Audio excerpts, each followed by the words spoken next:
जब से कान्हा का जन्म हुआ है ना, मैं तब से देख रही हूँ, तब से हम पे कोई भी संकट आती है ना, तो अचानक से कोई अपरिचित हमारी सहायता करने आ जाता है और जाते समय कान्हा की आज्ञा लेके जाते है और कभी कभी तो इसे प्रभु बोल के जाते है।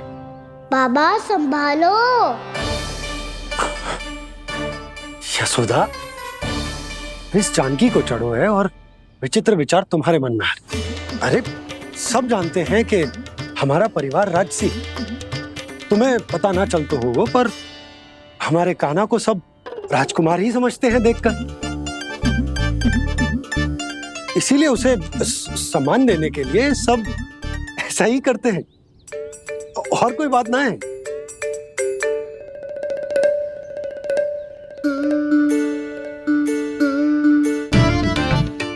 अब जे मेरे लल्ला को ऐसे क्यों घूर रहे हैं? बुरी दृष्टि लगाएंगे क्या? वैद्यराज जी, आपके सहायक तो गए, अब आप यहाँ क्यों? वो क्या है ना, मैं अपने रोगी का निरीक्षण करके पूरी तरह से संतुष्ट होकर ही जाता हूँ।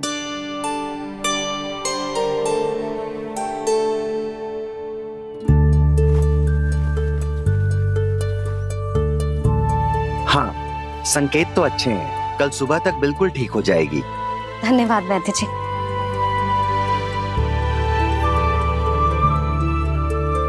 बस तो फिर हम कल पकड़न पकड़ाई खेलेंगे जानकी।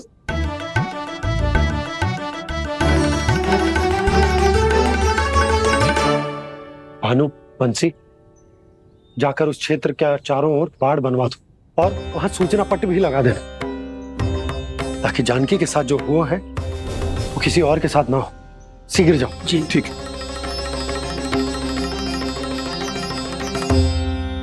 बाड़ और सूचना पट लगवाने से समस्या का समाधान नहीं होगा बाबा। निर्दोष पशु सूचना पट देखकर भी कुछ समझ नहीं पाएंगे।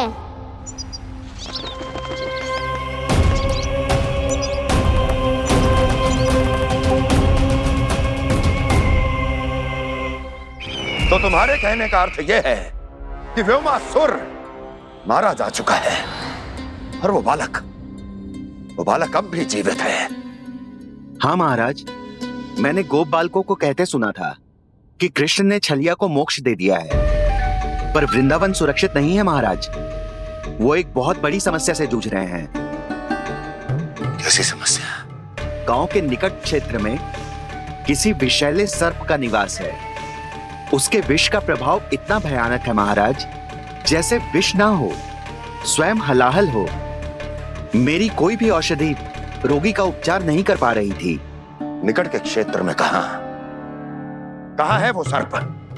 गोप मानते हैं कि वो सर्प गांव के निकट यमुना नदी के जल में रहता है।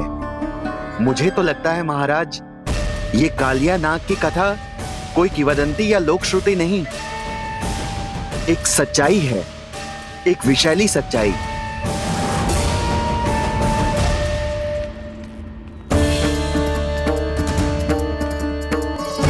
कालिया का सामना करने का समय आ गया है, पर उससे पहले मुझे बुलाना होगा उन्हें।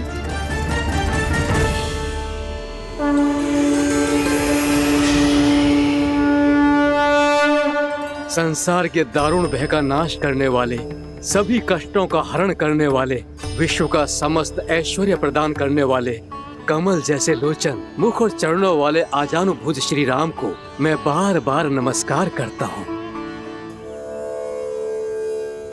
आपदामपहर्तारं दातारं सर्व संपदाम लोकाभिरामं श्री रामं भूयो भूयो नमाम्यहम्। कागभूसुंडी, कागभूसुंडी, कागभूसुंडी। प्रभु क्षमा करें, मुझे जाना होगा।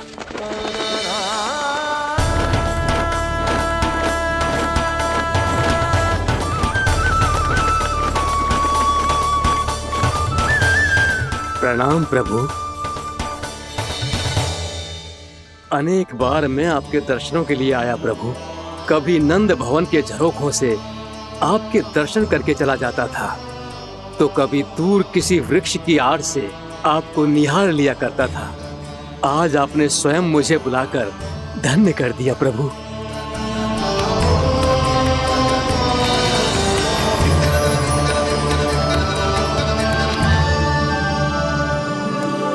मैंने आपको यहाँ एक विशेष कारण से बुलाया है।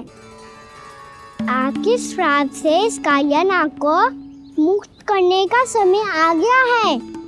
ये तो बहुत ही उत्तम समाचार है प्रभु। इतने वर्ष बीत गए, मुझे आज भी स्मरण है वो दिन जब मैंने उन्हें श्राप दिया था। अपने क्रोध पर नियंत्रण खोकर बहुत बड़ी भूल कर दी थी मैंने प्रभु। बीती हुई घटनाओं पर दुखी होके कोई लाभ नहीं है।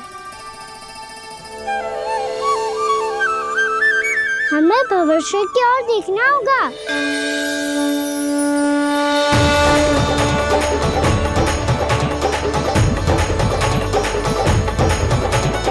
आदेश कीजिए प्रभु, क्या आज्ञा है आपकी?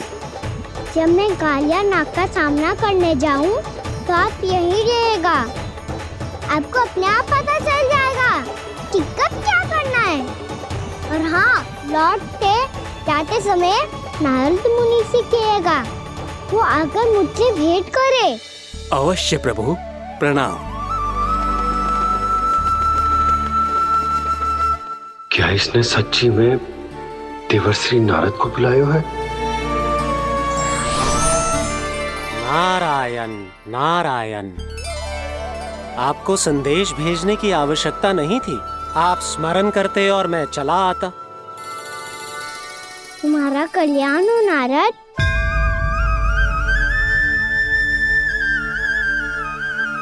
मैंने तुम्हें एक विशेष कार्य के लिए बुलाया है। आज्ञा दीजिए प्रभु। तुम्हें एक बार फिर कंस से भेंट करनी होगी। विचार कीजिए महाराज, क्या आप बिना किसी शंका के कह सकते हैं कि कौन सी पंखुड़ी पहली है और कौन सी आठवीं? उस दुष्ट से भेंट करना स्वयं कीचड़ में उतरने के समान है प्रभु। कमल पुष्प प्राप्त करना हो तो कीचड़ में उतरना पड़ता है नारद। आपका आदेश तो मैं स्वप्न में भी नहीं टाल सकता प्रभु। कंस कालिया नाग के बारे में जान गया है, पर वो उसका सामना करने का साहस नहीं कर पाएगा। मैं आतुर हूँ प्राप्ति, मूर्ख नहीं। मेरी बुद्धि फिर नहीं गई है। मैं स्वयं उस कालिया जैसे महाविषैले सर्प के सामने खड़ा हो जाऊं और अपने ही काल को आमंत्रित कर लूं। तो फिर अपने लाभ के लिए उसका प्रयोग करने का कोई और उपाय सोचिए स्वामी। कुछ ऐसा कीजिए कि यमुना नदी का पूरा जल विषैला हो जाए और वृंदावन वासी उसका उपयोग करे, और आपका काल कहलाने वाला वो बालक स्वयं काल के गाल में चला जाए। उत्तम उत्तम सुझाव है प्राप्ति। अब मुझे उस कालिया तक पहुंचने का मार्ग ढूंढना होगा। उसको विवश करने का कोई उपाय ढूंढना होगा, क्योंकि व्यक्तिगत रूप से उससे भेंट करना असंभव है। असंभव। आप सही कह रहे हैं प्रभु। कंस में उतना सामर्थ्य नहीं कि वो कालिया नाग का सामना स्वयं कर सके। वैसे तो कालिया गरुड़ देव का भी सम्मान नहीं करता, तो फिर वो कंस का सम्मान क्यों करेगा भला? नहीं करेगा, पर कंस तुम्हारा सम्मान अवश्य करेगा नारद। तुम्हारी बातें भी सुनेगा और मानेगा भी। ये मेरी योजना का बहुत ही महत्वपूर्ण भाग है। तुम कंस के पास जाओ और कहो कि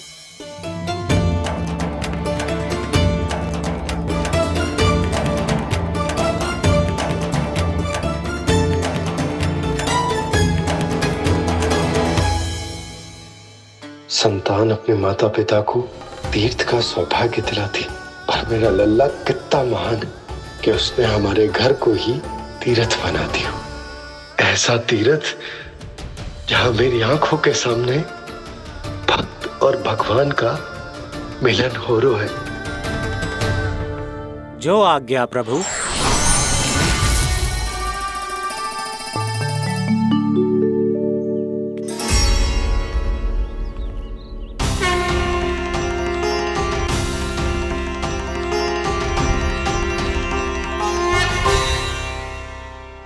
बाबा।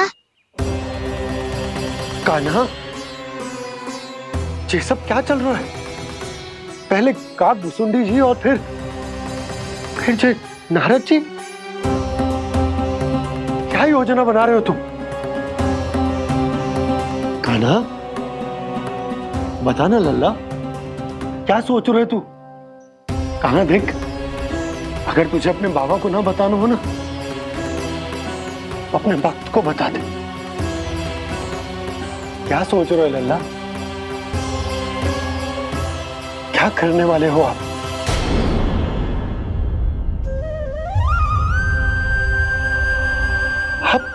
आप इतने दुखी क्यों हो? कान्हा, कान्हा, क्या होगा? क्योंकि मुझे आभास हो गया है बाबा, समय आने वाला है। कौन सा समय आने वाला है लल्ला? शीघ्र सब कुछ बदलने वाला है। भैया को मेरा सत्य पता चल जाएगा बाबा।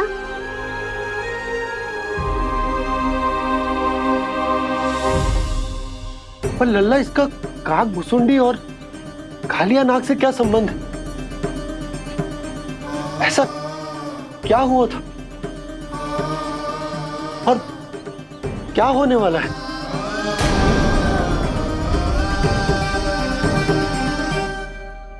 जो होने वाला है बाबा, उसका संबंध उससे है जो सैकड़ों वर्ष पहले हुआ था।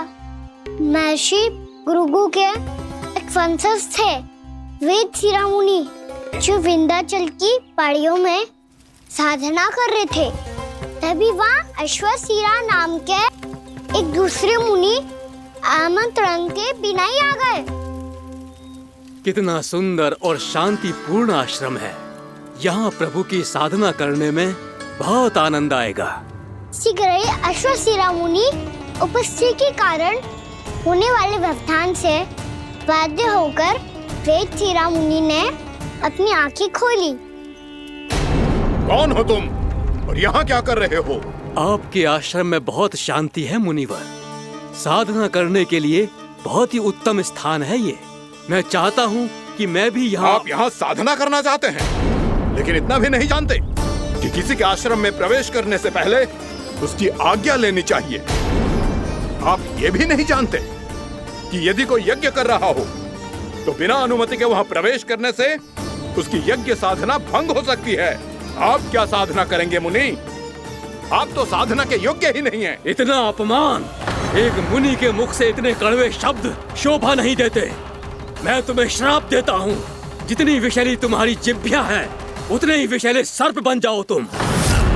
और ऐसा सर्प जो सांस भी ले तो निकट का वातावरण दूषित हो जाए। तुम्हारे इस दुस्साहस के लिए मैं तुम्हें श्राप देता हूँ कि तुम अभी इसी क्षण कौवा बन जाओ, और ऐसा कौवा जो कांव कांव करके अनर्गल प्रलाप करता रहे।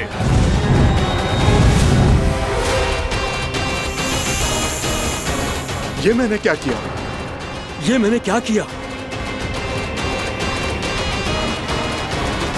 क्रोध के कारण दोनों ने एक दूसरे को श्राप दे दिया। पर दोनों ही मेरे भक्त थे, और भगवान होकर मैं अपने भक्तों को इतनी कठिनाई में कैसे देख सकता था। इसीलिए जिस संकट में उन दोनों ने अपने आप को फंसा लिया था, उसका समाधान करने में मैं उनके पास गया।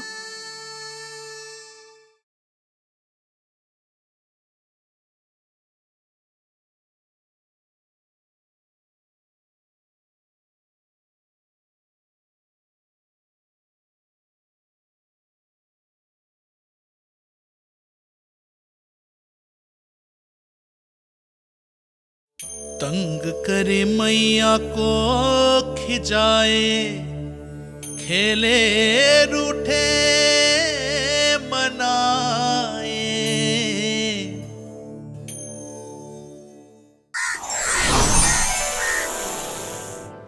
देखिए ना प्रभु, ये क्या हो गया हमसे? हमारी रक्षा कीजिए प्रभु, मार्ग दिखाइए हमें। क्रोध पर नियंत्रण ना होने के कारण आप दोनों ने एक दूसरे को बहुत ही भीषण संकट में डाल दिया है। आप दोनों ही तपस्वी, तप के बल से दिए गए आपके श्राप को लौटाना भी संभव नहीं है। प्रभु कोई तो उपाय होगा, हम आपके शरण में हैं प्रभु। अपराध तो हमसे हुआ है प्रभु, पर अब आपसे ही आशा है। कुछ ऐसा कीजिए भक्त वत्सल, जिससे हम दोनों के श्राप का प्रभाव कुछ कम हो जाए। आप दोनों ही मेरे भक्त हैं, इसलिए आपकी पीड़ा का निवारण करने का एक उपाय है मेरे पास। वेद शिरामुनि, जब आप कालिया नाग बनेंगे तो आपको मेरे चरणों को अपने शीश पर धारण करने का सौभाग्य मिलेगा। और अश्र शिरामुनि, आप काग योनि होने के बाद भी आप श्रेष्ठतम ज्ञान और सर्वाधिक यौगिक सिद्धियों के स्वामी होंगे और प्रवचन दिया करेंगे। इसके बाद अश्वशिरा मुनि काक भुसुंडी बन गए, जिन्होंने आगे चलकर स्वयं गरुड़ देव को रामायण सुनाई। और मुनि वेदशिरा, महर्षि कश्यप और देवी कत्रियों के पुत्र कालिया नाग बनकर जल में, और अब वही कालिया नाग जमुना जी में, जिनके कारण जानकी के प्राण लगभग चले ही गए थे। अब कालिया नाग को उचित स्थान पर भेजने का समय आ गया है बाबा। पर ये तो अच्छी बात है कान, वेद शिरा मुनि को दिया हुआ तुम्हारा वचन भी पूरा हो जाएगा, जमुना जी की शुद्धि भी हो जाएगी। इस सब के बाद भी तुम दुखी क्यों हो? क्योंकि इसके बाद मैया के सामने मेरा रहस्य खुल जाएगा बाबा। उन्हें पता चल जाएगा कि उनका बालक कोई साधारण बालक ना है। भविष्य में जो होने वाला है उसे सबके सामने घटने से रोकना मेरे लिए भी संभव ना होगा। मैया को सब पता चल जाएगा। क्या पता चल जाएगा रे मुझे?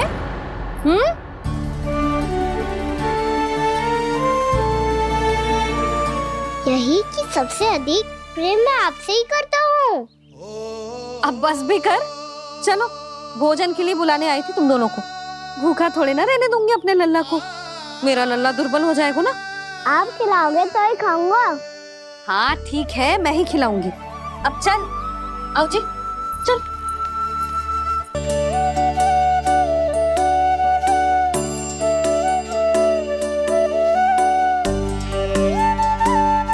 मैया खेलो ना मेरे साथ।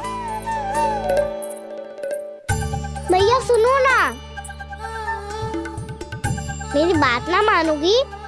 अभी बहुत कार्य पड़े लल्ला, देख जानकी को औषधि भी देने जानो है ना। औषधि मैं दे दूंगा, फिर तो खेलोगी ना आप मेरे साथ।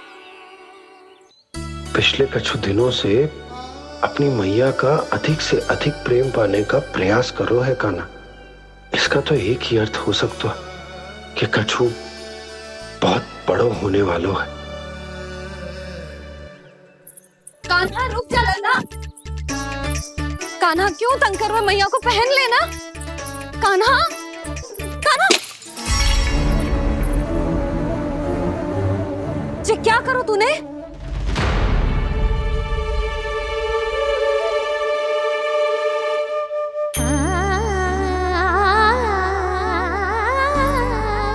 अच्छा ठीक है, अब मुंह लटकाने की आवश्यकता ना है।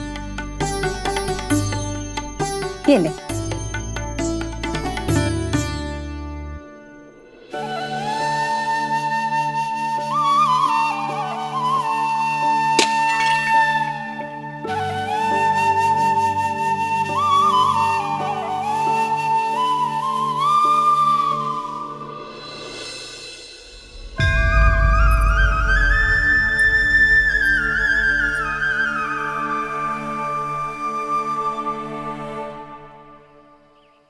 तंग करे मैया को खिजाए, खेले रूठे मनाए, लीला अनोखी करके शरारत, कान्हा दंड भी पाए।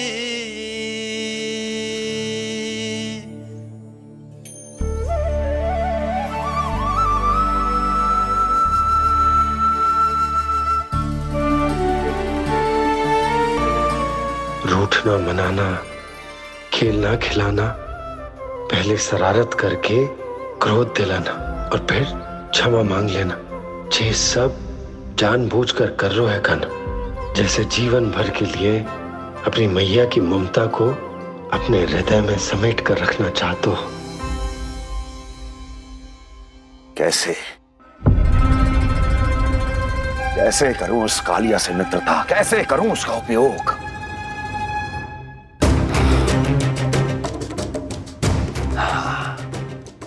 उस पर आक्रमण कर देता हूं और उसे किसी ना किसी तरह से यह विश्वास दिला देता हूं कि यह आक्रमण उस विष्णु अवतार ने किया है। फिर वो क्रोध में आकर सारे वृंदावन वासियों को अपने विष से समाप्त कर देगा। उचित है, ये उचित है। नारायण हरि, नारायण हरि।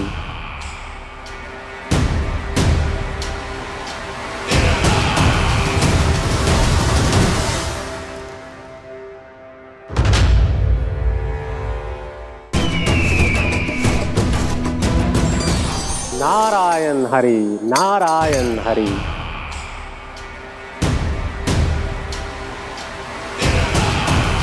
प्रणाम देवर्षि। किस योजना में कितना लाभ है और कितनी हानि, यह आंकलन करते करते थक गए होंगे मथुरा नरेश। देवर्षि, आज मेरा ध्यान कैसे आ गया आपको? आप तो सदैव ही मेरे ध्यान में रहते हैं महाराज कंस। सत्य तो यह है कि मथुरा में जो भी हो रहा है मुझसे छिपा हुआ नहीं है। मैं जानता हूं कि आप किसी भी असुर को वृंदावन क्यों ना भेजें, और वो असुर कितना भी शक्तिशाली क्यों ना हो, कृष्ण का सामना नहीं कर पाता। या तो पराजय स्वीकार करके आपके पास लौट आता है, या तो फिर वीर गति को प्राप्त हो जाता है।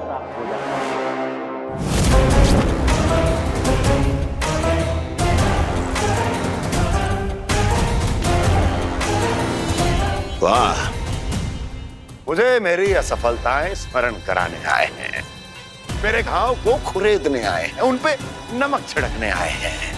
मित्र को शत्रु समझने की भूल मत कीजिए महाराज कंस। मैं तो आपकी सहायता करने आया हूं। हाँ, और मेरी सहायता। कृष्ण विष्णु अवतार है, आप विष्णु के भक्त हैं। मैं हूं विष्णु द्रोही, फिर भी तो आपके आराध्य को हानि पहुंचाना चाहता है, उसकी सहायता करना चाहते हैं आप। क्या आप निश्चित रूप से कह सकते हैं कि आप ब्रह्मांड के सभी नियमों को अच्छी तरह समझते हैं? अवश्य। आपके लिए बस इतना ही जानना पर्याप्त होगा कि मैं जो कुछ भी कर रहा हूं उसके लिए मेरे व्यक्तिगत कारण हैं। मैं तो बस आपके हित में पिछली बार की तरह एक सुझाव लेके आया था, पर यदि आप मेरा सुझाव सुनना भी नहीं चाहते तो आपकी इच्छा। नारायण हरि, नारायण हरि। कारण चाहे जो हो, इनके पिछले सुझाव के कारण ही आज मेरे शत्रुओं की संख्या कम है। अन्यथा मैं देवकी के अन्य पुत्रों को भी जीवित छोड़ देता, और आज वो सब अपने भाई के साथ मिलकर उसकी शक्ति को अनेक गुना बढ़ा देते। ठहरिए देवऋषि,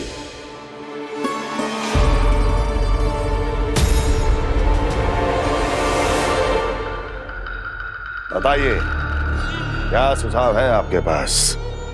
मेरे सुझाव का नाम है कालिया नाग।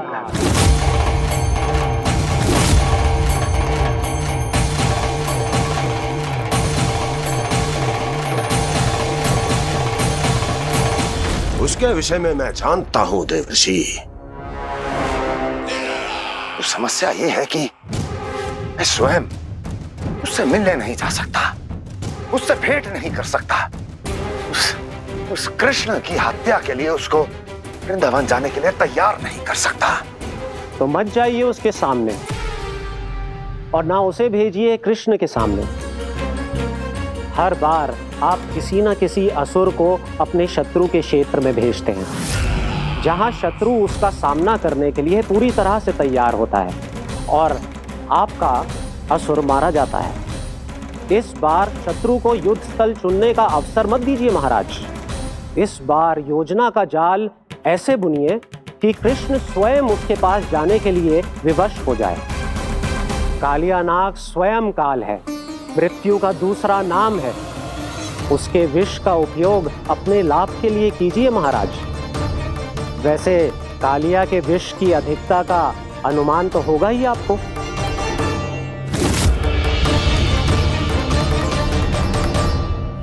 एक बार जो उसके क्षेत्र में पहुंच गया, फिर उसके विष से बचना असंभव है। उचित सुझाव है देवर्षि, उचित सुझाव है। देवर्षि, उस छलिया विष्णु की भक्ति करते करते आप भी उसके रंग ढंग सीख गए हैं। उचित है। उचित है।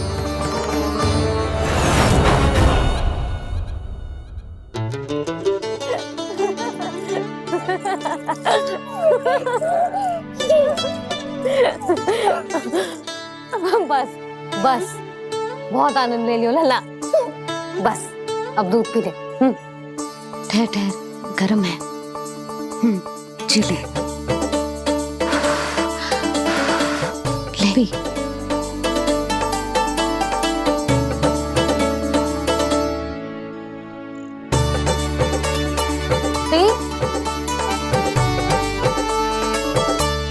मैं ना होती तो ना जाने क्या होता तेरा। अपने आप दूध भी ना पी सकते है, भावला कहीं का। आपकी इस प्रेम के लिए तो मैं धरती पे आया हूँ मैया। मैं भी यही सोच रहा हूँ यशोदा कि तुम ना होती तो मेरा क्या होता। इसी बात पे थोड़ा दूध और कजू खाने को दे दो। अरे मैं तो भूल ही गई। तनिक ठहर जाओ जी, दूध पी लेना तो आपके लिए भी कछु ले आती हूँ।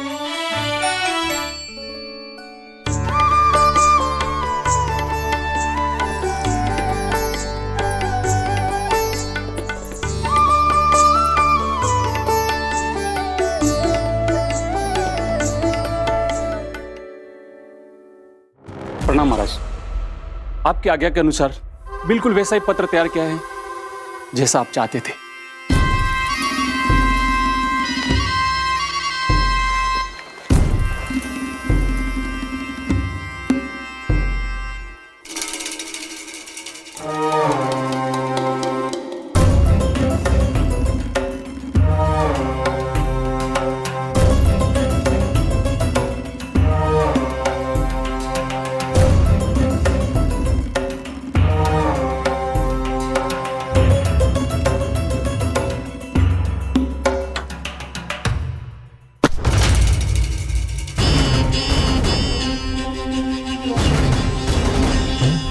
कृष्ण जन्म से लेकर आज तक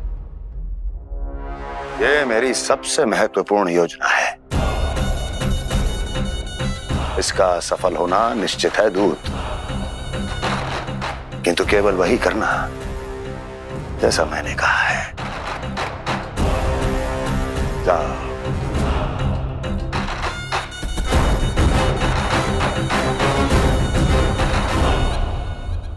कान्हा,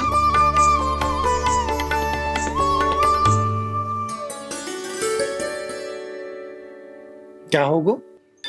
बाबा मैं चाहता हूँ कि मैया की ममता क्रिस्टल फ्रेम की वर्षा मुझ पे सरते ऐसे होते रहे। वो तो होती रहेगी लल्ला। अपने लल्ला के लिए किसी मैया का प्रेम कभी कम हो सकता है भला? नंदराज, वो मथुरा से एक दूत आयो है महाराज कंस का राजपत्र लेके।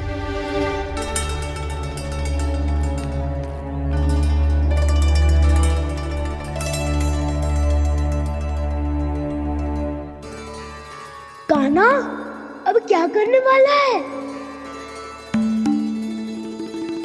तेरे बाबा कहाँ गए? हाँ? कंस मामा का खेल आरंभ हो गया है, पर मैया वो सब सुनेगी तो व्यर्थी चिंतित हो जाएगी। बस थोड़ा बाहर गया मैया, कछु खा लिए से। बाहर इस समय? मैया क्या होगा? भैया देखो ना, पीठ पे कुछ हो रहा है। मेरा हाथ ना पहुंचो, आप करो ना। दिखा यहाँ।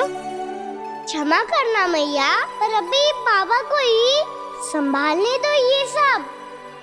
कहिए, क्या संदेश लाए हैं आप? नहीं नंदराज, नहीं।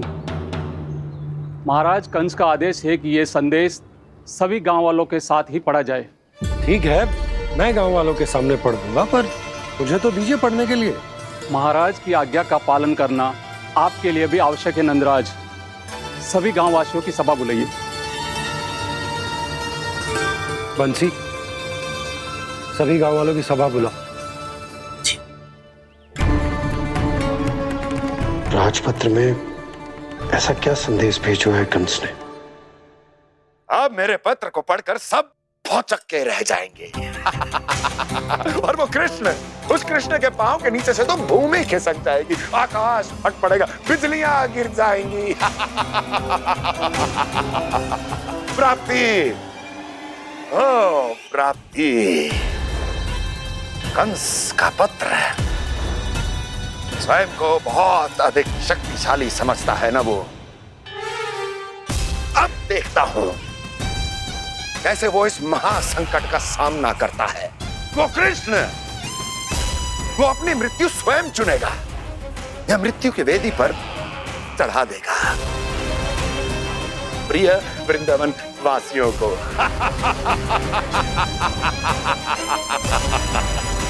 अब आएगा आनंद प्राप्ति, अब आएगा आनंद। सबको इकट्ठा करवा के ही पढ़वाएगो। अवश्य ही कोई विशेष संदेश दिया होगा कंस ने। मैं भी यही सोच रही हूँ सुलक्षणा जीजी, कछु ना कछु तो विशेष है, पर जे हो क्या सकता है? हाँ, बात तो सही है। ऐसा कहाँ हो सकता है? सभी गांव वासियों के सामने कहा जाए, कछु तो विशेष अवश्य लग रहे हैं। बाहर तक कोलाहल क्यों हो रहा है? मैया, मैया, अब क्या होगा? मैया देखो ना, सर पे कछु हो रहा है। लल्ला, नारायण ने तुझे हाथ दिए हैं ना? पीठ की बात अन्य थी। अपने सिर की सेवा स्वयं कर। सर पे तो हाथ पहुंच रहा है ना?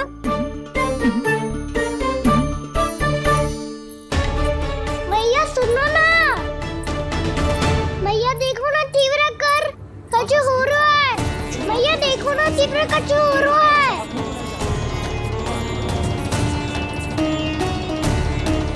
सब लोग आ चुके हैं, अपना संदेश सुनाइए आप।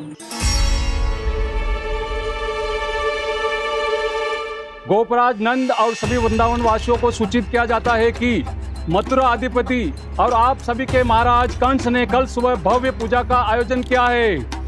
इसके लिए राज्य को वृंदावन के क्षेत्र के निकट यमुना नदी के मध्य में खिलने वाले 1 कोटि कमल के पुष्पों की आवश्यकता है। इसीलिए आप सभी को यह आदेश दिया जाता है कि ये सभी कमल के पुष्प प्रथम पहर से पहले राजसभा में पहुंचा दिए जाए।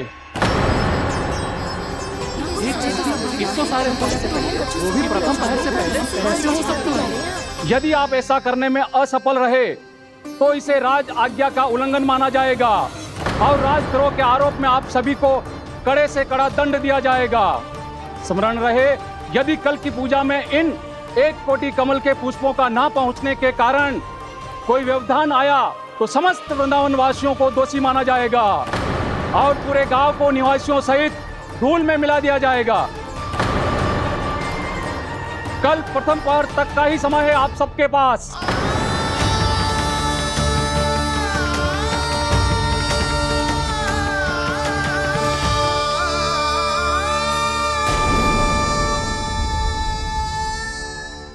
एक कोटि कमल पुष्प, वो भी कल प्रथम प्रहर में?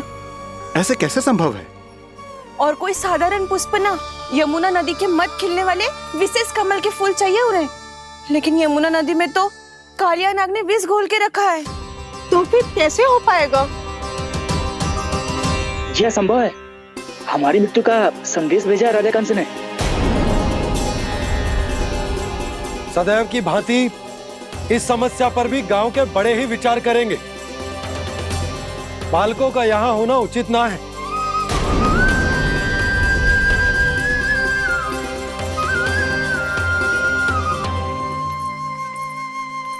लल्ला ले, जे गेंद ले, जा अपने सखाओं के साथ खेल। सुबह उज्जवल, मधुमंगल वसंता, देखो भैया ने क्या दिया है। चलो खेलें, बहुत आनंद आएगा आज।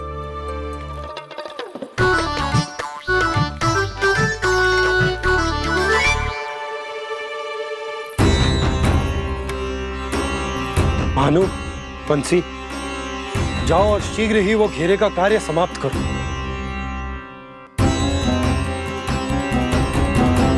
पर कछु ना कछु तो करना पड़ेगा ना।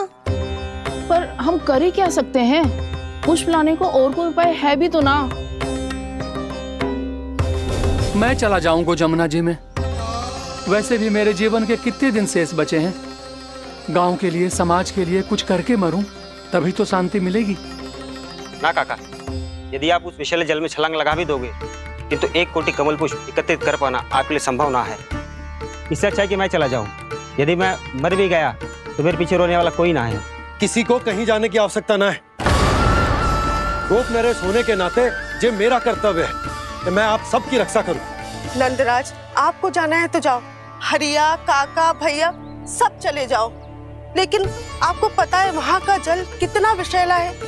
आप लोग एक क्षण भी जीवित नहीं रह पाओगे। फिर कैसे इकट्ठा करेंगे 1 कोटि कमल पुष्प? आप बात तो सही कह रही हैं शांति। उस दुष्ट कंस ने ऐसी मांग रख के हम सबको फंसा दिया। हम में से कोई भी क्यों ना चला जाए और इस संकट का समाधान ना निकले को। कान्हा, बताना कौन सा खेल खेलें? गेंद पकड़ खेलते हैं। पर एक बात सुन लो सब, कोई भी तीव्र गति से ना फेंकेगा गेंद को। भैया ने फ्रेम बनाई है मेरे लिए। सब तैयार हो? हाँ।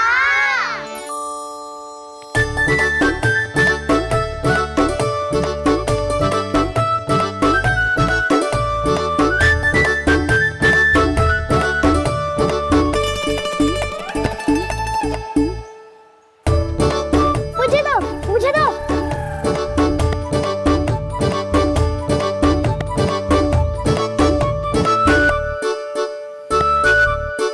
मुझे दो, मुझे दो।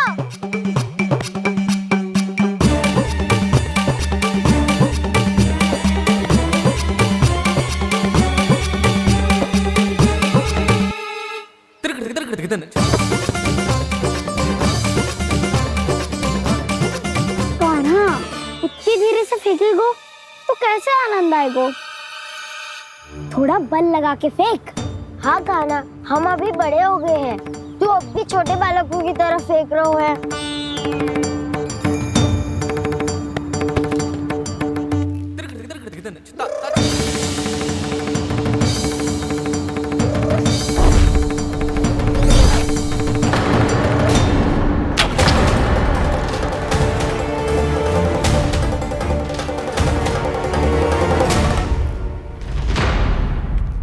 दीदी जी क्या करो कान्हा?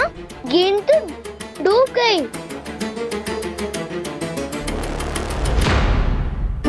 अच्छा, तो ये सब इसकी योजना का भाग था ताकि ये कालिया का सामना कर पाए। तुम सबने तो कही थी तीव्र गति से फेंको। देखो फिकवा दी ना मेरी गेम। मुझसे नदी में। अब मुझे जाके लानी पड़ेगी। रुक जा कान्हा, रुक जा कान्हा। जी क्या बोल रहे थे कान्हा? इसमें तो बहुत संकट है। कोई भी संकट मेरी मैया का उपहार खुलने से बड़ा ना है। बहुत प्रेम से बना के उन्होंने दी थी। हे नारायण, कोई उपाय समझ में ना आ रहा है। मैया, अब कैसे करेंगे हम अपने गांव की रक्षा? कीड़े पड़ेंगे उस दुष्ट को। यदि उसके कारण किसी के प्राण चले गए तो कौन सा फल मिलेगा उसे इस पूजा का? तुम सही कह रही हो यशोदा। और हमारे पास कोई और दूसरा विकल्प भी तो ना है। यदि हमने मथुरा की राज आज्ञा का पालन ना किया तो इसका दुष्परिणाम पूरे गांव को भुगतना पड़ेगा।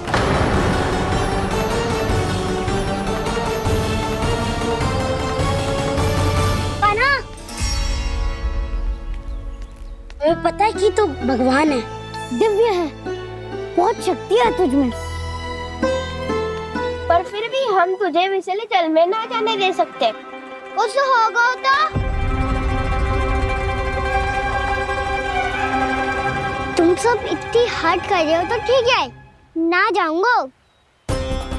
गेंद कहाँ गिरी है, कितनी दूर गई है, ये तो देख लूं, ताकि उसे बाहर निकालने का कोई उपाय ढूंढता हूँ।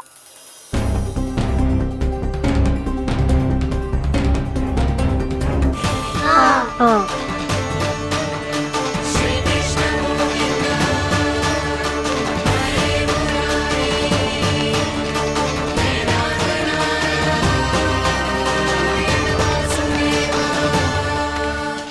कान्हा की ये लीला तो समझ ही नहीं आ रही।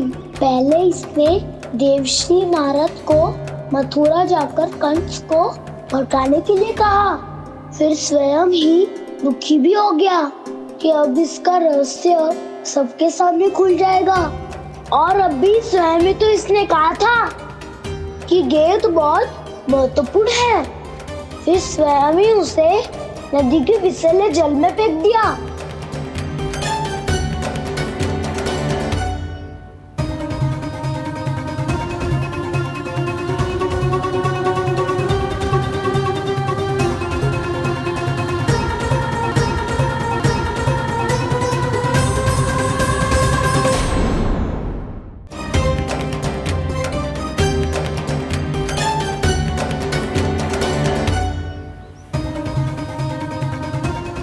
कान्हा, तू ऊपर क्यों चढ़ रहा है?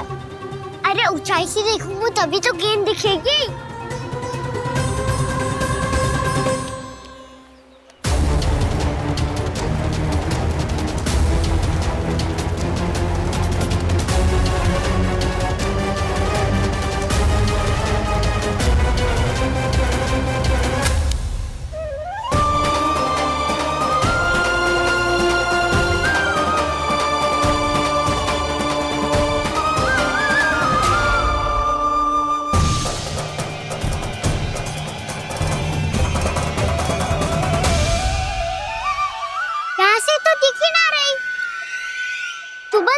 से फेंकी थी ना?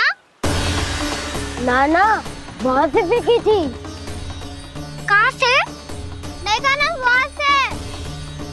समझ ना आ रहा, ठीक बताना कहाँ से फेंकी थी?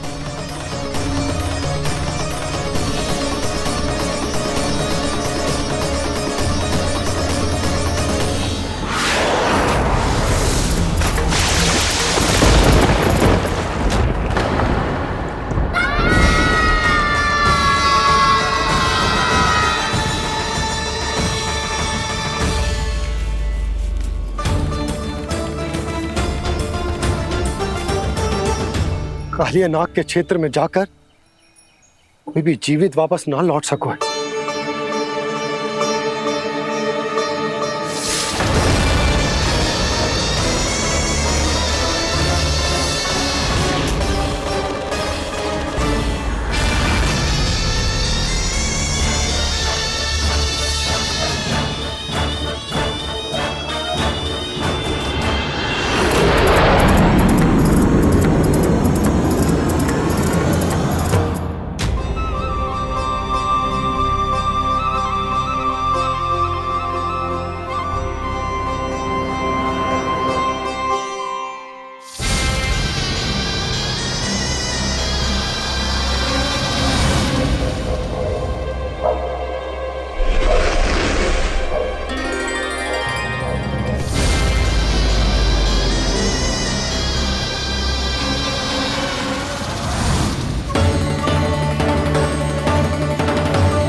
कालिया नाग तो उसे देखते ही निकल जाएगा।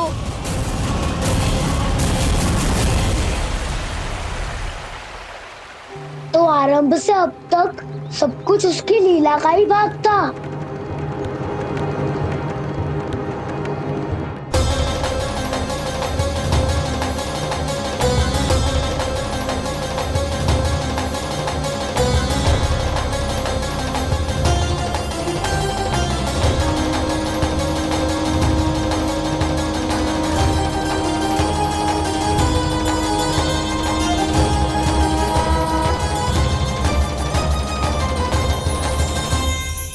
इतना सुंदर रूप, मन मोहने वाली मुस्कान, अद्भुत तेज और भगवान जैसी दिव्यता। कौन हो तुम? हाँ, तुम्हें देखकर तो हम सब सम्मोहित ही हो गए।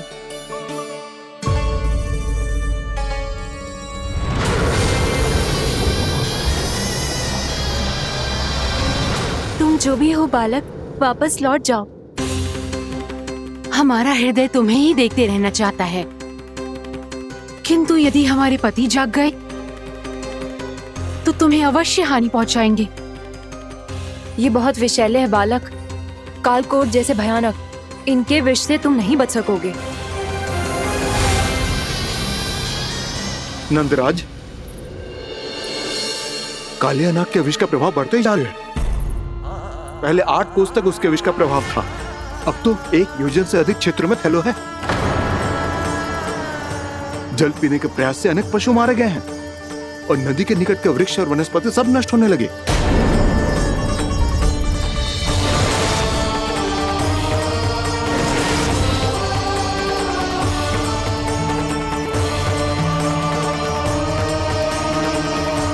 इनके विष की तीव्रता इतनी अधिक है बालक कि इनके संपर्क में आने वाले को तड़पने का भी अवसर नहीं मिलता।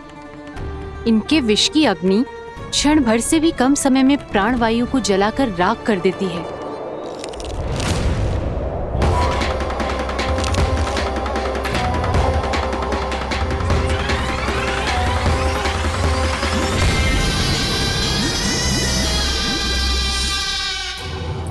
तब तो समस्या और भी गंभीर हो जाएगी।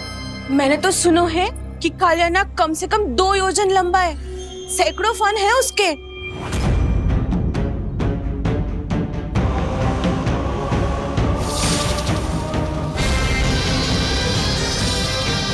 इसका अर्थ तो ये है कि हम दोनों ओर से फंस गए। एक और कंस को 1 कोटि कमल पुष्प देने जो कि कालिया नाग के क्षेत्र में पड़ते हैं, और दूसरी ओर उस कालिया नाग का विष यमुना जी के क्षेत्र में बढ़ता ही जा रहा। इसके कारण हम ही नहीं, निर्दोष पशु पक्षी भी संकट में।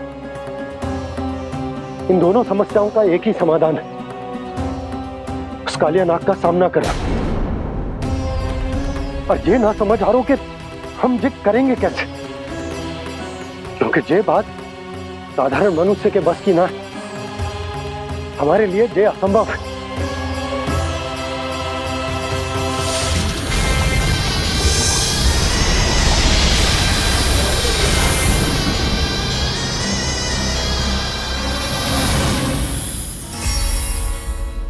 अब तो तुमने अपनी आंखों से भी देख लिया बालक, ये कितने विषैले हैं।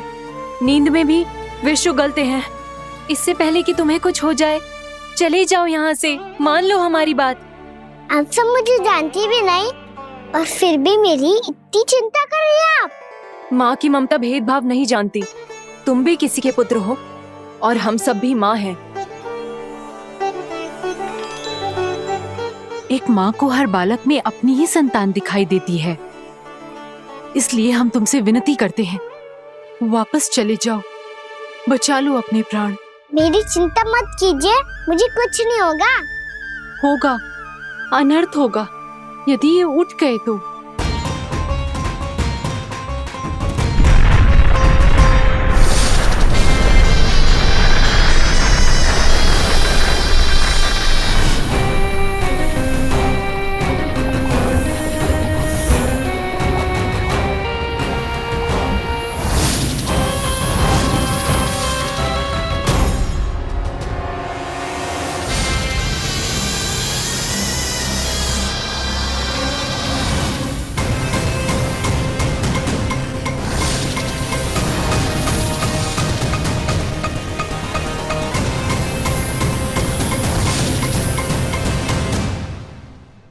सामने होते हुए भी अपने इश्क को केवल वही देख सकता है जो अपना अभिमान त्याग चुका हो। पर पूर्व जन्म में मेरा भक्त होने के नाते मेरा सत्य स्वरूप देख पाने में मुझे इसकी सहायता करनी चाहिए।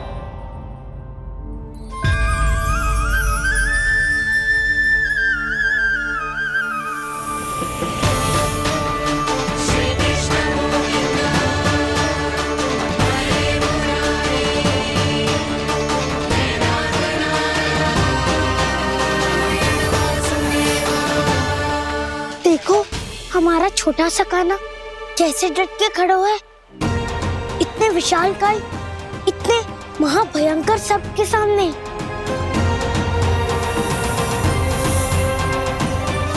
ये कोई भगवान नहीं है जो इसके सामने हाथ जोड़ रही हो तुम सब।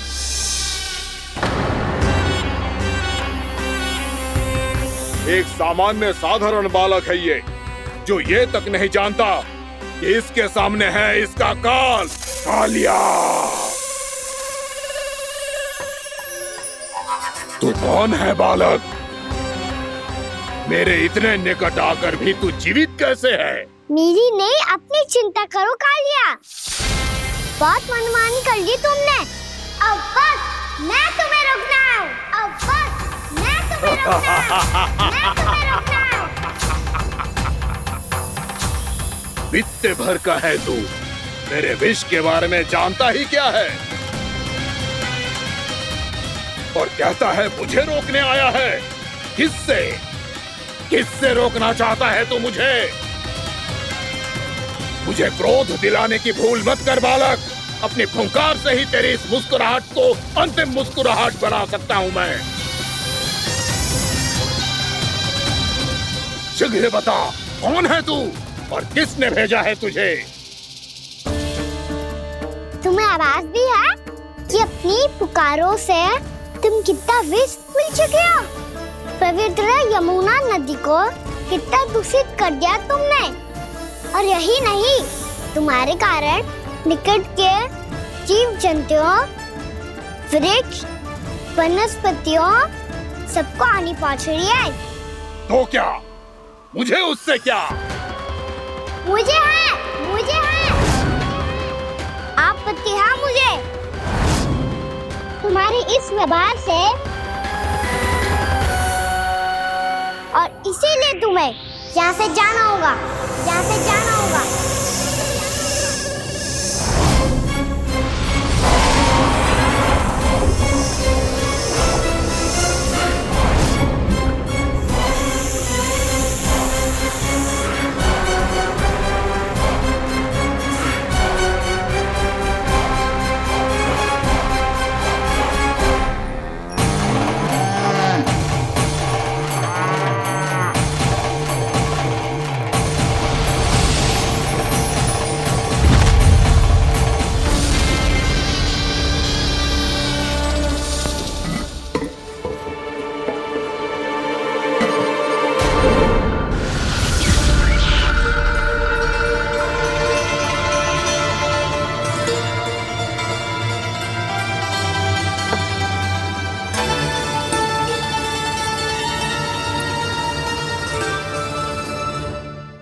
मुझे आदेश देने का साहस भी कैसे किया तूने? इस क्षेत्र को मैंने अपना राज्य बनाया है, मेरा परिवार रहता है यहाँ,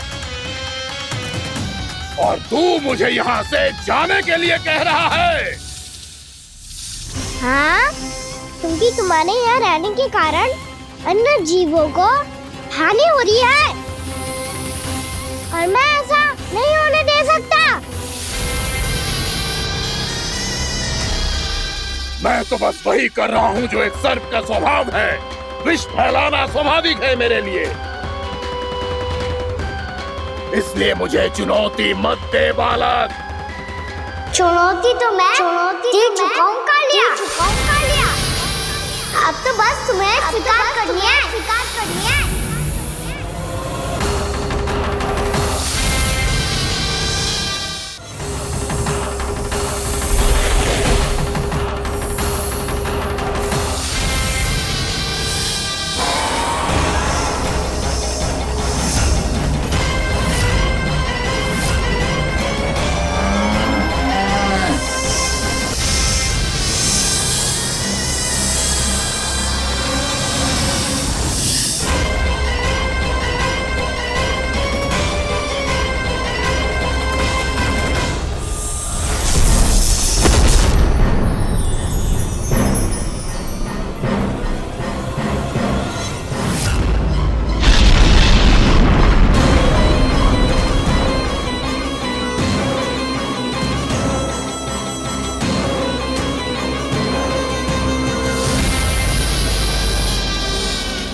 चेतावनी दे रहा हूँ, यहाँ से चले जाओ,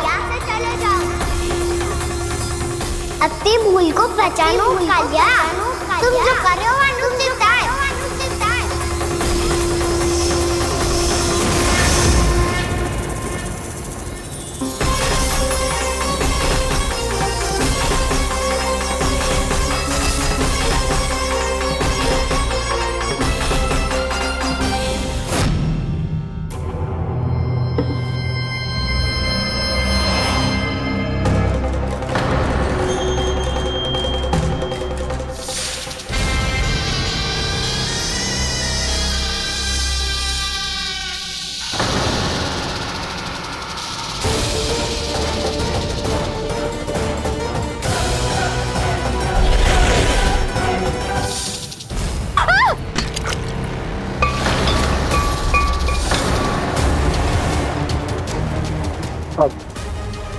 मैं आता हूँ।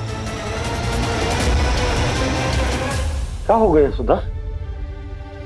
मुझे आवाज हो रहा है जी, कछु ना कछु गड़बड़ है। यशोदा, जो समस्या हमारे सामने है, हम सभी उसका समाधान खोजने में जुटे। तो तुम विश्वास करो, मैं कोई ना कोई समाधान अवश्य ढूंढ लूंगा। हम कैसे भी करके वो कमल के पुष्प उस कंस तक पहुंचा देंगे। नाना, समस्या उससे कहीं अधिक है, उससे कहीं अधिक बड़ी, उससे कहीं अधिक भयानक है।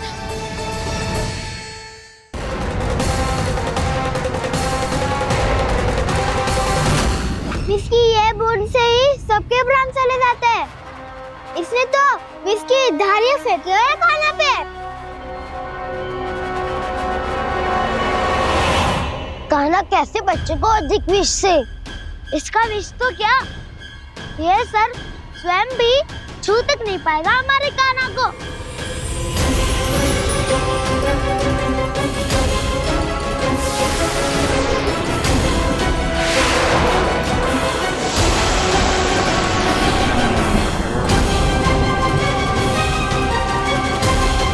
तुम्हारे सखा को, मेरे भाई को कोई हानि नहीं पहुंचा पाएगा। ये कान्हा का सत्य चाहे जो हो बलराम, पर अभी तो जो एक बालक ही है ना।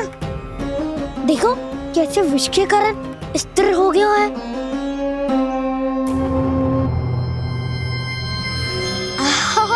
हाउ सर्फ ने कितनी आसानी से अपनी पूंछ से बांध लिया है। मुझे यहाँ से भगाना चाहता था ना तू? अब मैं तुझे दिखाऊंगा अपना सामर्थ्य। ये मूर्ख किसे बांधना चाहता है अपनी पूंछ में? उन्हें जिनका विस्तार सारे ब्रह्मांड में है, या उन्हें जो स्वयं अनंत है? पर देवराज, प्रभु ऐसा करने ही क्यों दे रहे हैं कालिया को? आप सब भूल रहे हैं देवगण, कालिया पूर्व जन्म में प्रभु का बहुत बड़ा भक्त था। उसी भक्ति का फल मिल रहा है अब इसे। वैसे भी भक्तों के मन का भाव सबल हो तो भगवान तो सहज ही बंध जाते हैं।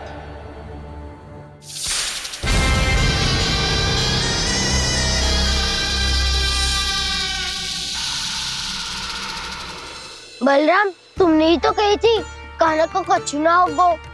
देखो दुष्ट ने चारों ओर से जकड़ लियो है।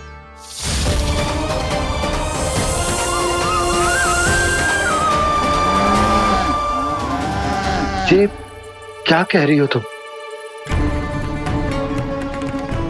सुधा जी, क्या हुआ? घबरा क्यों रही हो आप? सुलक्षणा, मुझे आभास हो रहा है कुछ बहुत बड़ी अनहोनी हो गई है। नंदराज, नंदराज, नंदराज,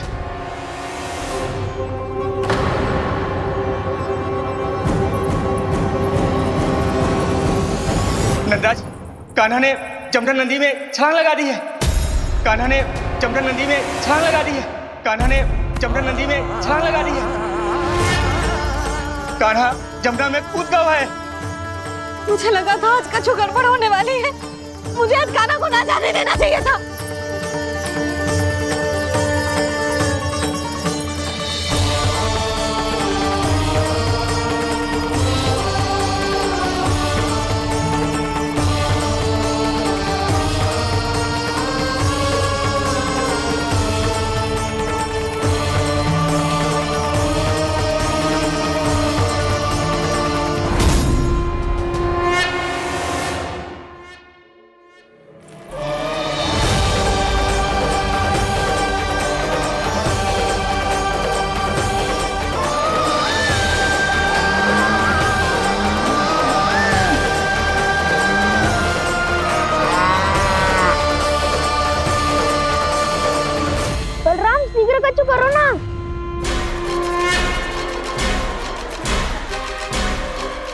कुछ भी करो पर कान्हा को बचाओ।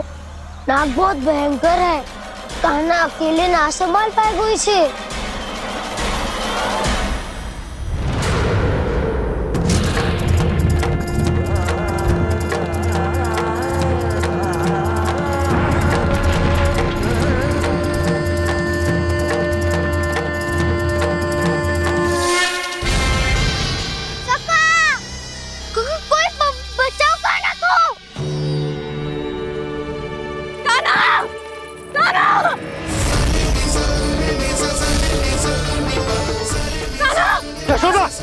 यशोदा रुको। छोड़ दो मुझे, छोड़ दो मुझे। जीजी संभालो, बावली हो गई क्या? जीजी संभालो। कान्हा, कान्हा।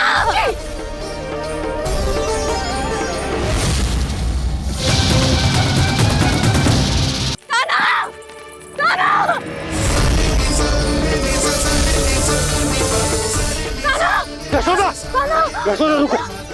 छोड़ दो मुझे, छोड़ दो मुझे। जीजी संभालो, बावली हो गई क्या?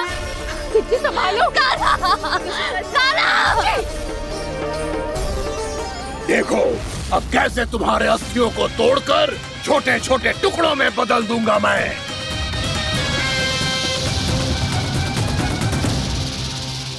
जी आप जाओगी तो आप भी फंस जाओगी।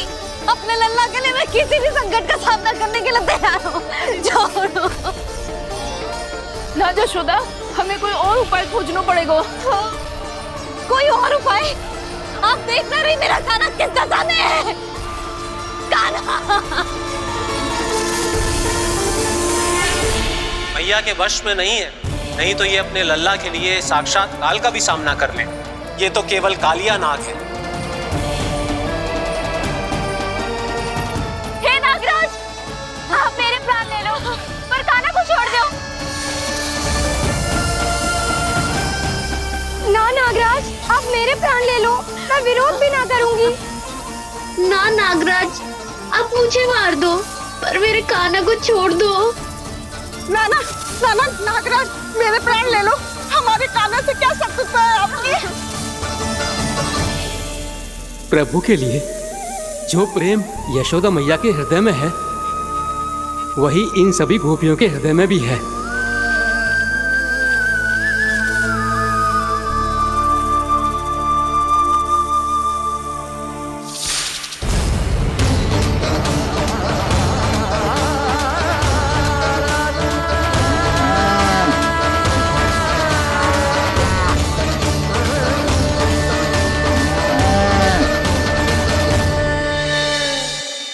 यशोदा, यशोदा, देखो इन गोपियों को, इन गैयाओं को।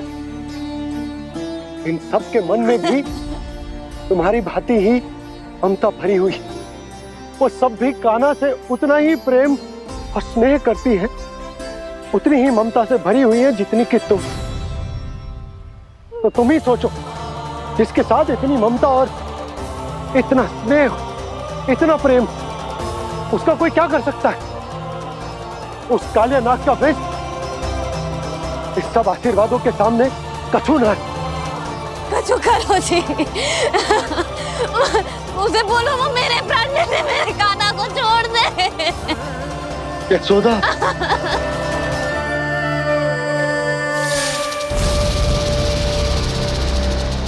केवल इन्हीं में नहीं देवराज, नाग पत्नियों के हृदय में भी ममता का वही प्रेम उमड़ रहा है। देखिए। मैं आपके हाथ जोड़ती हूँ स्वामी, इस बालक को छोड़ दीजिए। ये अवश्य ही कोई दिव्य आत्मा है स्वामी। हम आपसे विनती करते हैं स्वामी, इस नन्हे बालक को हानि मत पहुंचाइए स्वामी। मेरी पत्नियां मेरे ही शत्रु के लिए विनती कर रही हैं। अब यदि इसके पक्ष में एक शब्द भी कहा तुम सबने, तो मैं इस बालक से पहले तुम सबके प्राण ले लूंगा। हो रहा प्रसन्न नाग कालिया, विजय को निश्चित जान। रोते बिलखते व्याकुल सब संकट में देख कान्हा के प्राण।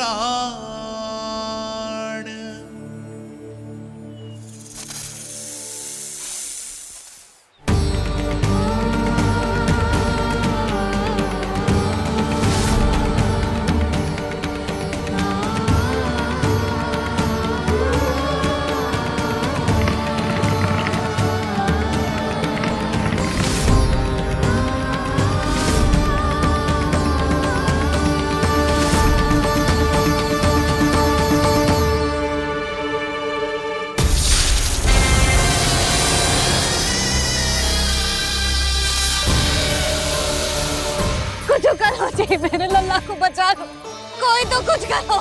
जीजी संभालो जीजी। यशोदा, यशोदा तुम शांत हो जाओ, मैं कान्हा को वापस लेकर आऊंगा, मैं रक्षा करूंगा उसकी। ना नंदराज, नंदराज नहीं, कम से कम आप तो समझो नंदराज, कालिया के पास आप जाओगे तो आप भी फंस जाओगे।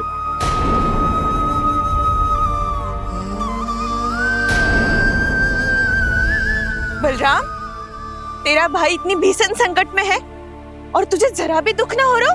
क्या आप सब अब तक नहीं समझ पाए कि कान्हा सच में कौन है?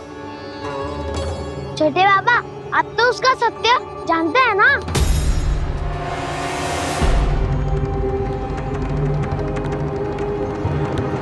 मानता हूँ कि आप सब कान्हा के रहस्य के बारे में नहीं जानते, पर क्या उसके जन्म से आज तक घटी एक से बढ़कर एक विचित्र घटनाओं को भी भूल गए हैं आप सब?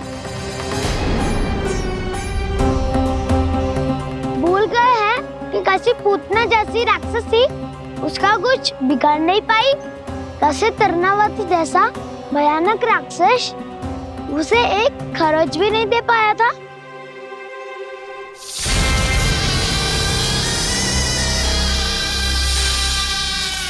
आप सबने अपनी आंखों से देखा था ना, बकासुर से कान्हा की रक्षा करने देवता स्वयं आए थे, पर सत्य तो ये है कि वो सभी देवता भी उस असुर के सामने असमर्थ हो गए थे।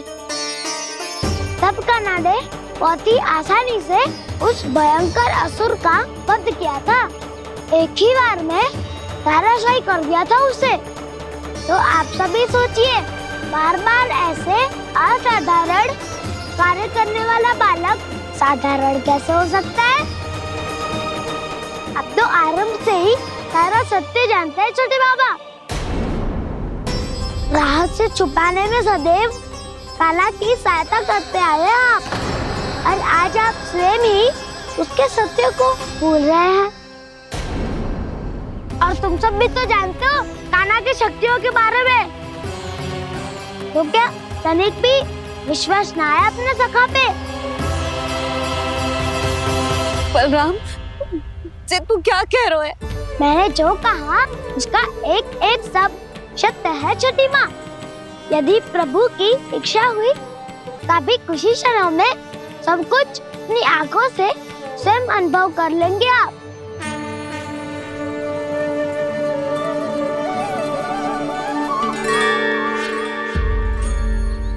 शांताकारं भुजगशयनं पद्मनाभं सुरेशं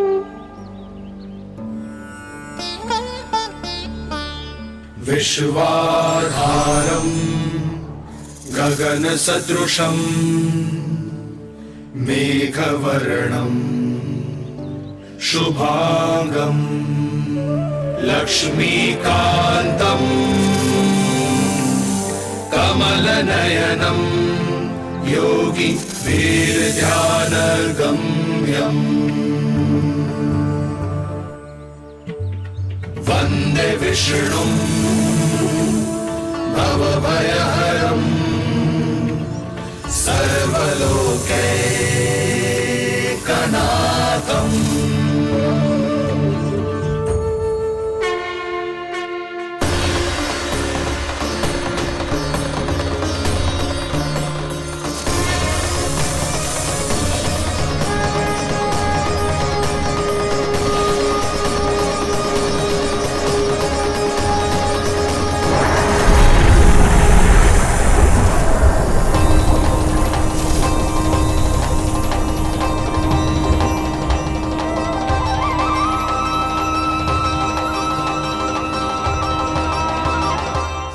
तुझे क्या लगता है बालक कि तू मेरी जकड़ से निकल गया तो अब बच जाएगा तू?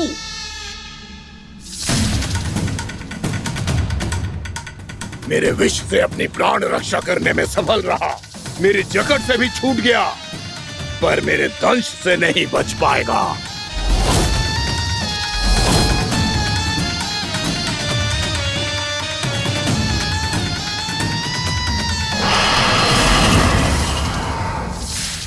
अब भय से भाग रहा है, पर मैं तुझे मृत्यु देकर रहूंगा।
मेरा नन्हा सा कान्हा कितनी देर भाग पाएगा?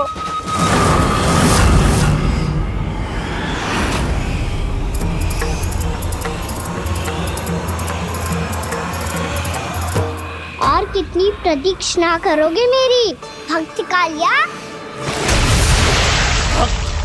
भक्त नहीं, काल हूं मैं तेरा। जब अहंकार का मुकुट बुद्धि को ढक लेता है तो भक्त अपने भगवान को भी नहीं पहचान पाता। व्यर्थ की पहेली में मत उलझा बालक, ना मैं भक्त हूँ और ना तू भगवान।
जिसके लिए इतने व्याकुल हो रहे थे, उसे छूकर कालिया नाग का हलाहल जैसा विष भी चरणामृत बन गया है और यमुना जी के जल में फैल चुके विष के प्रभाव को भी नष्ट कर रहा है।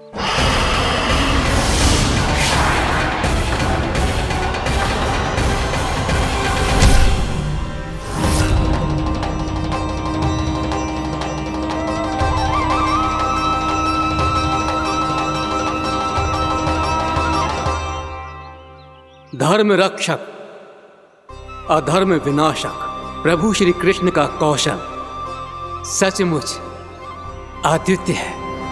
नारायण नारायण।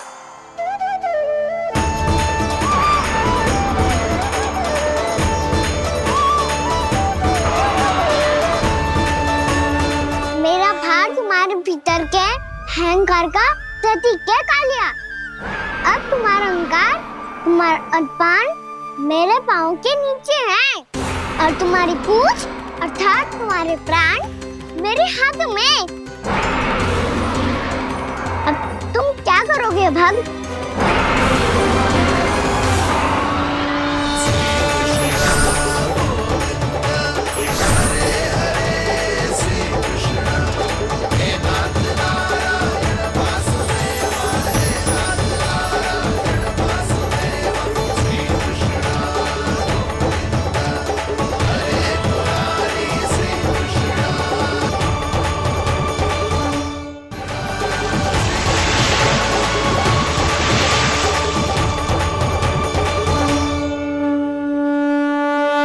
प्रभु, भले ये आपको पहचानने में असमर्थ हो, पर हम सब ने आपको पहचान लिया है।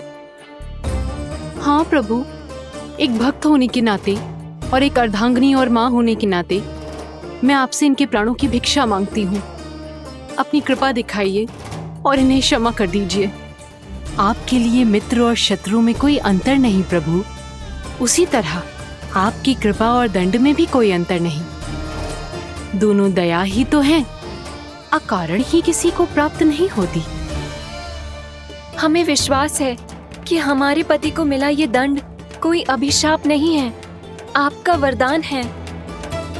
ये सत्य है प्रभु कि इनसे बहुत से पाप हुए हैं। इनके विष से बहुत सारे जीव जंतु को हानि पहुंची है, पर अब आपके चरण इनके शीश पर पड़ गए हैं। ऐसी कृपा तो बड़े बड़े महान महात्माओं को भी दुर्लभ है, और इन्हें प्राप्त हुआ तो अवश्य ही ये किसी महान पुण्य का ही फल है।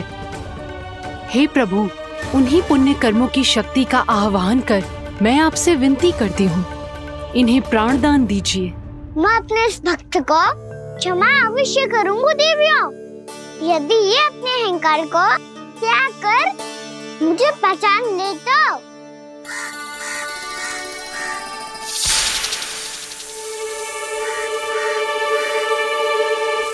मैं तुम्हें श्राप देता हूँ, जितनी विषैली तुम्हारी जिह्वा है उतने ही विषैले सर्प बन जाओ तुम।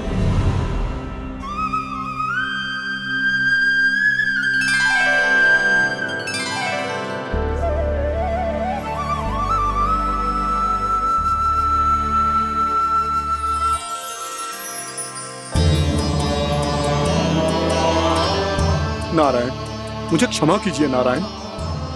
मैं तो आपका परम भक्त था, किंतु मैं आपको पहचान नहीं सका। इसका दंड तो मुझे मिलना ही था, किंतु मैं अब प्रायश्चित करना चाहता हूं। इसके लिए यदि आप मेरे प्राण भी ले लेंगे तो भी मुझे कोई दुख नहीं होगा। मैं अपना जीवन, मृत्यु और अपना अस्तित्व सब कुछ आपको समर्पित करता हूं। तुम्हें तुम्हारी क्रोध के कारण श्राप मिला, जिसे विशाल सर्प के रूप में तुम्हारा जन्म हुआ, और सर्प का तो स्वभाव है विष फैलाना। इसीलिए तुम्हें दंड नहीं दूंगा मैं।